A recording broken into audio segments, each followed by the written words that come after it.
อ๋อเป็นผู้ใดเมื่ออันโทรมานี่ยามกูหาโน่จังโทรมาเนาะฮัลโหลเชี่ยวมึงอยู่เฮือนบ่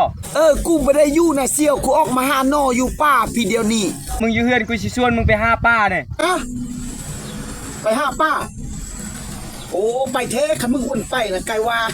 กูแหงอยากกินกับป้ากูหาโน่นี่กูไม่ได้หน่อยเดียวหนึ่ง6 โมงมึงไปถ่ายอยู่เที่ยงหน้าเลยเชี่ยว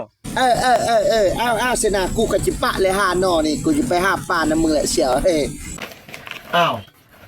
บักหานี่เป็นได้วะมันบอกกลัวมาท่ามัน6 โมงเป็นอย่างมันบ่มา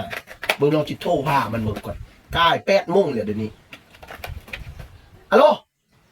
กูมาท่ามึงอยู่เที่ยงหน้านี่เลยมึงบอกว่ากูมาท่าเที่ยงหน้า6 โมงอย่างนี้มันใกล้6 โมงแล้ว8 โมงเลยเดี๋ยวนี้แล้วอย่างมึงคือบ่มาปานนี้ฮะกูว่า6 โมงแรกมึงสิมาถ่ายให้สิแตกให้ยัง6 โมงเช้าฮะ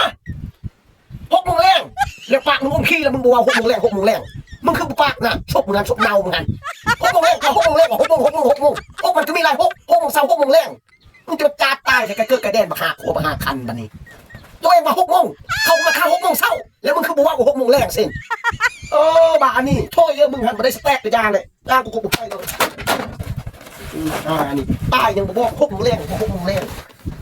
บายดีพี่น้องไพ่ต้องการทนดินจัดสรรหันมาทางเฮาโครงการดินจัดสรรแบ่งขายมีพรีเมียมเท่านั้นดินงามนำบ่ท่วมปลูกมักมีมักม่วงก็ได้ไผ่สนอกสนใจเอาเท่าใดแทกตามใจลูกค้ามักตอนใดเอาตอนนั้นดินดีดินเพียงเด้อพี่น้องเด้อดินงามบ่แม่พี่น้องเนาะถ้าผู้ใดเอาหลายก็ได้หลายเอาน้อยก็ได้น้อยผ่อน5 ปีบ่มีดอกเบี้ยจักกิบเนาะซื้อสดก็ได้ซื้อผ่อนก็ได้ซื้อแล้วก็ไปตั้งตู้นอนอยู่เรียบร้อยตั้งเฮือนตั้งศาลได้เจาะน้ำบาดาลแล้วก็ไฟเขาเรียบร้อยแล้วพี่น้องเอ้ยราคาบ่แพงเป็นกันเองราคาบ่แพงบ่ติตระกูลเงินบาทเงินกิบเงินเหล้าหรือแม่ห้างนางไม้อยู่นครหลวงเวียงจันทน์ก็ผ่อนได้ผู้ใดไปอาศัยอยู่นครหลวงเวียงจันทน์เนาะสามารถผ่อนได้บ่ว่าแต่อยู่บ้านนอกของหน้าแม่ห้างนางไม้ก็ผ่อนดีบ่ว่าแต่ผู้มีฐานะพนักงานทหารตำรวจเนาะแพทย์หมอพวกพ่อค้าเสาขายแบกหัก3 ล้อกำมากอกมาก่อนก็ผ่อนได้พี่น้องเอ้ยอย่าซ่าเด้อผู้ใดมาไว้ได้ตอนทางหน้าผู้ใดมาซ่าได้ตอนอยู่ทางหลังถ้าจะบอกบ่ฟังจะบ่ได้ดินอยู่บ่ต้องเซาเฮือนบ่ต้องเซาห้องไปซื้อดินบ่อนนี้แม่นผู้เฮือนได้เลยพี่น้องอย่าซ่ามาไว้